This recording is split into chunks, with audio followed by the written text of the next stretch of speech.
तीन तारीख 4 तारीख बैंक एनपीसीआई चेक पाई महिला माने जाई पारि। नमस्कार दर्शक बंधु, स्वागत करछि गणेश वाईटीसी चैनल रे पुणी थोरे सुभद्रा योजना विषय नुआ इनफॉर्मेट वीडियो को लेकिन। तो कौन से इनफॉर्मेट वीडियो दर्शक बंधु शेष पर्यंत देखि नियंतु, कहीं नुआ नुआ अपडेट आसूची बारंबार कहीं ना ऑलरेडी मैम डिक्लेयर कर सारी 8 तारीख जाजपुर मीटिंग हम फेब्रुआरी 8 रे जो फास्ट फेज रे रही जाइए चतुर्थ पर्याय टंका से हूँ बांटे आउ हाँ मार्च 8 रे पुणी से देवाक जाऊँच सेकेंड किस्ती पैसा समस्त को जो मैंने सुभद्रा किस्तर फास्ट फेज पाई सारी। तो कथा हूँ सबू माँ मैंने पाइबा दरकार से मु बारंबार भिडियोटी अवेयरनेस भिडियोटी बनवाई चाहूँगी कहीं ना समस्ते हाँ या शेयर करवा दरकार कहीं जो मैंने रही जाइए माँ मैंने से निहाती से मन दुख हम से पाइना। तो कौन पाई पारना कौन थिले से माने पाइबे आ कौन नथिले पाइबेनी, तो कौन स्टाटस रे कौन थिबा दरकार कौन कथा एनपीसीआई कथा कौन मैम कहउछन्ती बारंबार बारंबार पुणी से माने अपडेट दे सारछन्ती 3-4 होची बैंक को जिबे आपण एई जिनिस सब ठीक करिवे। तो कौन से जिनिस आपण माने कौन कहउछन्ती मैम टिके सुनि नियंतु। 3 तारीख 4 तारीख बैंक एनपीसीआई चेक पाई महिला माने जाई परिबे। बैंक निर्दिष्ट समय दबो किंतु चतुर्थ पर्यायर सुभद्रा टंका हिताधिकारी को आसंता फेब्रुआरी 8 तारीख रे मिले।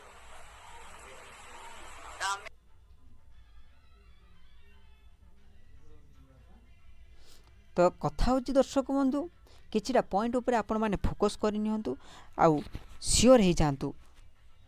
जे निश्चित आपण यही 8 तारीख रे पाइबा को चाहउछन्ती। आउ गोटे कथा डबल खुशी एथिपाई जे 8 तारीख रे पाइबो पुणी मासे परे पुणी से पाइबो आ जार रही जीवो से भी दुख करिवार नाही। तार कौन हेची पर्सनाली मैम कहिसन्ती तांको पर्सनाली तांको पई किछि अरेंजमेंट करा जीवो कौन प्रॉब्लम रही जाइछि सुभद्रा पोर्टल अपडेट होबो से माने चेक करि परिबे। तो आमे सेते पर्यंत जीवानी आमे ता पूर्वरु सजाडी नबा कौन हेची प्रॉब्लमटा। तो ध्यान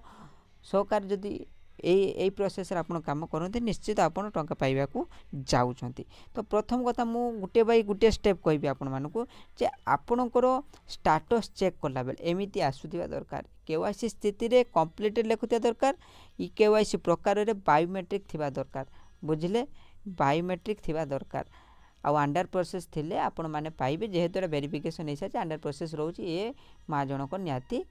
पाइबा को से जाउछन्ती पाइबे। तो कथा हूँ ये भाया थिबा दरकार विशेषकर बायोमेट्रिक थिबा दरकार। आपणकर केवाईसी आपणकर मेन कथा केवाईसी निहाती हेतिबा दरकार। जदि आपणकर आ गुटे मु देखै दउची एटा फास्ट कथा गला। सेकेंड कथा एटी तो बारंबार डीबीटी एनाबल करिया पई कथा हो सेटा मु कहिबी नेक्स्ट स्टेप रे अपेक्षा करंतु। सेकेंड कथा हूँ आपणकर मु कहबा को जाउची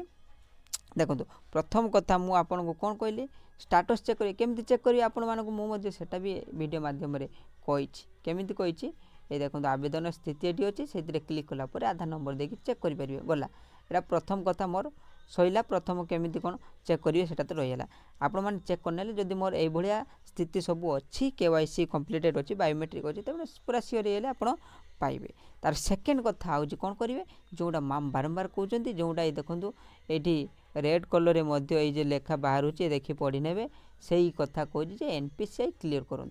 एनपीसीआई क्लियर करूँ आउ डीबीटी ऑन करके रखी दिंतु पैसा कहीं ना आधार कार्ड द्वारा वर्तमान छड़ा जाऊँगी सेटा हूँ मेन कथा। तो आपण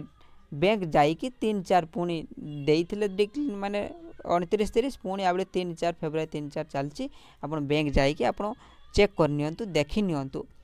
जो एनपीसीआई फेलियर होइतिबो किंबा डीबीटी ऑन नथिबा आपन करि परिबे। काहे कि देखंतु ता पई तो कारण अलगा कोन पई सेटा होची एनपीसीआई फेलियर होची आ कोन पई डीबीटी एनाबल हो नै से तो बहुत किछि अछि कारण कहार हूँ 3-4 अकाउंट अच्छी कहार एमती बहुत कथा से कहबी कौन कौन करेंगे खाली मुझे ही कहूँ। तो आपड़ बैंक जीवे ताकू चेक करने जदि है ना तो आपड़ करनी। द्वितीय कथा सरीगला केमी जानवे जे मोर एनपीसीआई फेलियर अच्छी बोली देखो ता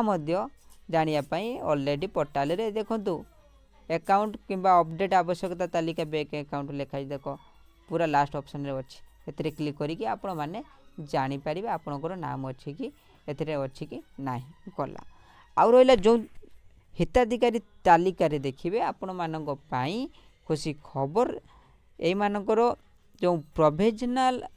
एलिजिबल लिस्ट गुटे आछि अस्थायी हिताधिकारी तालिका आछि से मध्य तालिका रे आपणकर नाम अछि कि ना नाही सेटा मध्य चेक करनियंतु काहे कि ना आपण माने आपात सियोर हे जिवे जे मोर फील्ड वेरिफिकेशन हेई कि लिस्ट रे आछि नाम जार फील्ड वेरिफिकेशन हेई नथिवो से कोन करिवो ना से सडन कि ना जाई कि ब्लॉक रे देखा करंतु काहे कि ना आउ तो से सब काम चली नथिवो एबे जो आपणकर एडी अंगनवाड़ी दीदी करूथिले तो आपण मानकर से टाइम रे आपण करिना दी जोगाजोग करना दी तो आपण तुरंत जाई कि सेठी जोगाजोग करी कि आपण करि नियंतु तो एथिरे आपणकर नाम अछि ना नाही आपण प्रोसेस जिला चयन करिवे ब्लॉक चयन करी कि आपणकर पंचायत चयन करी कि देखंतु ऊपरे क्लिक कला परे एठी पीडीएफ आसीबो शो करी कि आपण देखि परिबे सरी गला तो ए मध्य आपण चेक करि परिबे तो आ गुटे कथा लास्ट कथा मु कहबी कोन कहबी ना आपण माने आपणकर एनपीसीआई क्लियर अछि कि ना नाही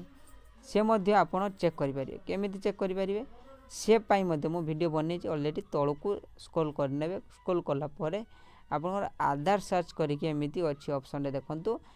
आपणकर डायरेक्ट यूडीआई पोर्टल को नै पळेबो सेटारे आपणकर आधार नंबर दे कि कैप्चा फिलअप करी कि आपणकर एनपीसीआई लिंक अछि कि डाटा जो हमरो जो डीबीटी एनेबल अछि कि ना नाही सेठी ग्रीन टिक आसे जीवो डीबीटी एनेबल बेली लेखिबो जदी एनेबल लेखुची त नो टेंशन ओके सब अछि रहिला आउटे कथा मेन आउटे कथा भी मध्य मु कहि रखि आपण मानको देखंतु एटा केवल जनसेवा केंद्र वाला ही लॉगिन करी कि देखि परिबो बा तांको पाखरे लिस्ट शो करिवो को मानको री केवाईसी मागिछि से पुराना लोक जो पाइचंती भी हे पारे जे नुवा पाइबे मध्य हे पारे जदी आपणकर री केवाईसी पेंडिंग अछि तबे आपण सेकंड किस्ती भी पैसा पाइ परिबे नाही समस्त को पई एटा कहू जे माने नुवा पाउचंती तांको पई नुवे समस्त को पई